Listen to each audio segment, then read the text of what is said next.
Bonne nouvelle pour la rentrée académique 2022-2023, l'École supérieure d'administration, d'économie, de journalisme et des métiers de l'audiovisuel ESAE vous ouvre les portes de ses différents sites. À Gbedjomende, à Bomé-Calavi, à Kpakpa et même à Parakou, l'université ESAE vous offre des bons d'études et des demi-bourses dans toutes ses filières en licence 1, 2 et 3. Et pour les 100 premières inscriptions en master 1 et 2, bénéficiez des demi-bourses. Nouveau bachelier, vous avez au moins la mention assez bien. Inscrivez-vous vite à ESAE et bénéficiez d'un bon de 50 000 francs CFA. Étudiants, étudiantes et nouveaux bacheliers, payez 200 000 francs CFA en sciences de gestion, sciences économiques, sciences juridiques et en administration des affaires en licence 1, 2 et 3 et 500 000 francs CFA en master 1 et 2, 250 000 francs CFA en administration générale, administration des finances, journalisme et métiers de l'audiovisuel en licence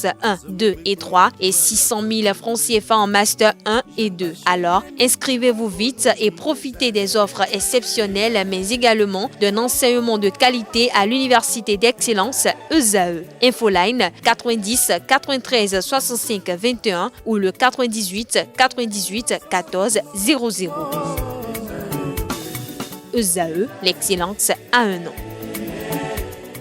Bonjour à nouveau, chers amis internautes. Le quotidien béninois d'information générale et d'analyse, l'Informateur affiche ce matin en manchette extension de la gratuité de la scolarité aux filles de la 6e en terminale, les communes concernées et pourquoi, des chefs d'établissement contraints de rétrocéder les frais déjà perçus qui pourraient bientôt appeler le gouvernement au secours. Des détails sur le titre du journal à la page 3 de sa livraison de ce matin. Mise en place des commissions permanentes de l'Assemblée nationale, les raisons du report de la plénière vous sont présentées en page 5. Football béninois, un nouveau sélectionneur annoncé.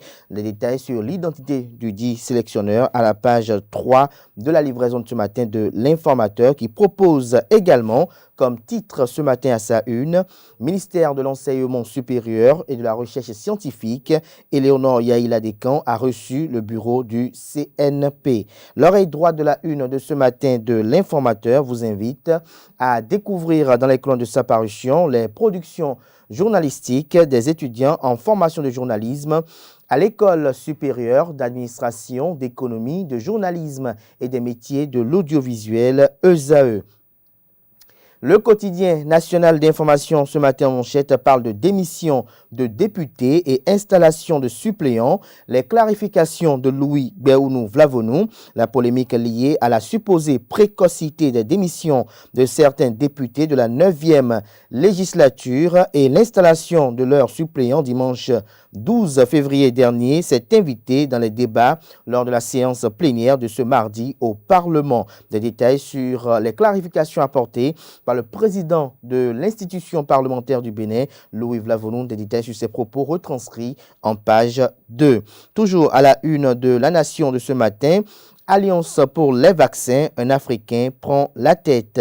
Nous passons à présent au journal Fraternité. Après les scores affichés lors de l'élection du bureau de l'Assemblée nationale, des risques de turbulence au sein de la mouvance présidentielle, resserrer les rangs avant qu'il ne soit trop tard, estime le journal. En illustration, les photos de Patrice Talon, de Louis Vlavonou, de Joseph Djogbenou et de Abdoulaye Bio-Tchané. Le matinal à présent, prétendu non-respect de l'équilibre régional au niveau des institutions, un faux procès à Patrice Talon, les pyromanes dans un vain combat, estime le journal. Le journal écrit noir sur blanc que l'élection du bureau de la nouvelle législature donne lieu depuis quelques jours à un débat nauséabond sur fond de régionalisme. Le chef de l'État est mis en index à tort par les détracteurs malveillants qui lui prétendent des velléités d'avoir évincé des prétendants de la course au perchoir de la partie septentrionale du pays au profit de ceux du Sud. Retrouvez l'analyse et le décryptage du journal à la page 2 de sa parution de ce mercredi matin. Toujours à la une de le matinal de ce 15 février 2023, constitution des groupes parlementaires et commissions permanentes, la plénière reportée à demain. Matin libre à présent, Assemblée nationale 9e législature, Louis Vlavonou évité d'être le président d'un camp, titre le journal, comprendre les motivations de ce titre en page 2. Toujours à la une de Matin libre de ce jour, constitution des groupes parlementaires et commissions, séance reportée, faute de consensus, nous apprend le journal ce matin. Écureuil du Bénin, Gerner Toror, nouveau sélectionneur, nous apprend la une de ce matin de Matin Libre. Le matin parle de manœuvres de manipulation et de déstabilisation de la PRMP Ludovic Houédé, le conseil de supervision de la mairie de Diakotomé au banc des accusés. Assemblée nationale 9e législature, la mise en place des commissions reportées pour ce jeudi, nous apprend le quotidien. Le Béninois libère ce matin en manchette, impossible élection des présidents des commissions et de groupes parlementaires à l'Assemblée nationale. La majorité présidentielle cafouille, déçue et recalée du bureau. Il hausse le ton et menace Joseph Djogbenou et Ablaye Biotchane appelés au secours. Toujours à la une de Le Béninois libéré de ce matin, interdiction d'interpellation arbitraire des conducteurs de taxi dans le zoo. L'honorable Armand Gansset apprécie la décision salutaire du préfet Firmin Couton. C'est un grand soulagement pour les acteurs clés du secteur. Le potentiel recrutement de son fils biologique et attribution d'un marché à son frère. Le droit de réponse de Saliman Karimou vous est publié en page 3. Toujours à la une de Le Potentiel de ce matin, incidence de l'installation de la 9e législature, 12 postes vacants au plan politique et administratif, 4 maires et 2 premiers adjoints au maire à remplacer, 2 directeurs généraux de sociétés et offices d'État sans chef, un conseiller technique, 2 chargés de mission et autres cadres laissent du vide à leur place. UP Le Renouveau, mauvais élève sur la promotion des femmes avec 4 hommes dans le bureau de l'Assemblée nationale. Toujours à la une du journal Le Potentiel de ce matin, rentrée scolaire dans les lycées techniques agricoles, Yves Kouaro pour la compétence au profit de l'emploi.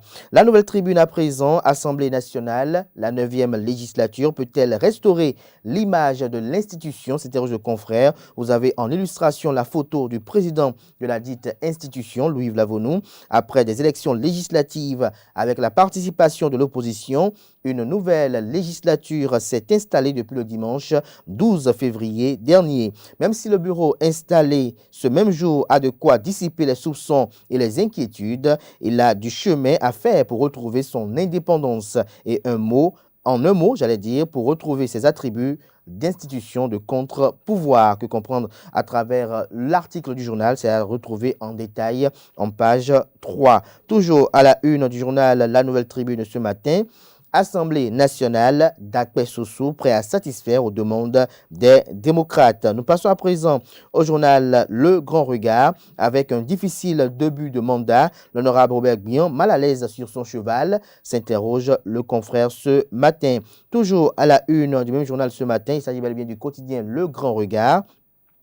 Législative du 8 janvier 2023, Sakalafia décerne un satisfecit à tous les acteurs impliqués, toujours à la une du même journal. Pollution à Boricon, une morgue traditionnelle indispose à Avogbanan. Nous passons à présent à Nord-Sud Quotidien. Assemblée nationale, ça y est, la guerre de clocher commence, estime le journal. Le journal Les Pharaons ce matin à sa une parle d'exonération des frais de contribution scolaire pour les élèves filles. Patrice Talon tient promesse. Le pays émergent, reprise des travaux à l'Assemblée nationale 9e législature. Le président Louis Vlavonou recadre le député Nourenou Achadé du parti politique Les Démocrates. Report de la mise en place des commissions permanentes. Les raisons vous sont évoquées en page 3. Toujours à la une du journal Le Pays émergent de ce matin, Équipe nationale de football du Bénin, le technicien franco-allemand Gernot Rohr, pressenti pour diriger les écureuils. L'événement du jour, l'événement précis plutôt, j'allais dire ce matin, l'événement précis ce matin, ce 15 février, plus précis, équipe nationale de football, Gernot Rohr, ex-coach du Nigeria, nommé à la tête des écureuils. Toujours à la une du journal, l'événement précis de ce matin, Louis Vlavono, la suite de sa réélection à la tête du Parlement pour le compte de la 9e législature. Je mettrai un point d'honneur pour mériter votre confiance. Toujours à la une du journal, l'événement précis de ce matin, Luc-Marie Nyankadia, invité du club de l'économiste. Nous avons des pratiques agricoles qui doivent être revues. Retrouvez la transcription intégrale de son intervention dans les colonnes de la parution de ce matin du journal, l'événement précis. Le confrère de la matinée ce matin à la une, réunion du Conseil de la FIFA en visioconférence hier, des résolutions fortes prises, l'Arabie Saoudite désignée pour accueillir la Coupe du Monde des clubs 2023 du 12 au 22 décembre prochain, Mathurin Deschacus, Isha Johansen, Amadou Pinnick, Mahmoud Touré et Patrice Motsepe y ont pris part au nom de l'Afrique. Des détails sur cette assise de grande envergure à la page 6 de la parution de ce matin du quotidien Le Confrère de la matinée. À l'oreille droite de la une de ce matin du même journal, difficulté d'accès sur le marché de l'emploi, un système éducatif qui ruine et appauvrit. Retrouvez le décryptage du journal dans les colonnes de sa parution de ce matin. Nous passons à présent au journal Le Clairon, insertion professionnelle des jeunes et de l'adéquation des curricula. Éléonore Yaïla Descamps et Eustache Cotingan s'en préoccupent. Nous passons à présent au quotidien Le Grand Jury, fidèle à son parti UP Le Renouveau, à sa base politique et au chef de l'État Patrice Talon, l'honorable Bernard Amoussou, la fierté de toute une génération. Il promet accompagner les réformes de son mentor Patrice Talon. Décryptage info ce matin à sa une. Festival international des arts du Bénin, la première édition de FINAB ouverte à Cotonou et le Richardiovi promeut le Bénin. Les 4 vérités ce matin en manchette, constitution des groupes parlementaires et des commissions permanentes, Union progressiste Le Renouveau et le Bloc républicain demandent le report de la session. Louis Vlavono convoque les députés pour jeudi prochain, c'est-à-dire demain. Les probables présidents des 5 commissions et groupes de la majorité connus. Des détails sur ces révélations à la page 3 de la parution de ce matin du journal, les 4 vérités qui nous propose également comme titre ce matin à sa une. Gratuité de la scolarité au second cycle dans le public, des chefs d'établissement invités à restituer les sous déjà perçus chez les filles. Toujours à la une du quotidien Les 4 vérités de ce matin, graduation de la 5e promotion de Tenet à l'université d'Abomey-Calavi. 58 nouveaux disciples engagés reçoivent leur diplôme de licence et de master. L'apôtre Kofi Valentin Coiffin et l'évangéliste Lucien Ekpe distingué. Des détails sur cette célébration de l'excellence à la page 11 de la parution du matin du journal qui nous fait savoir que la Cour de répression des infractions économiques et du terrorisme Criette déménage de Porto-Novo pour Cotonou très bientôt.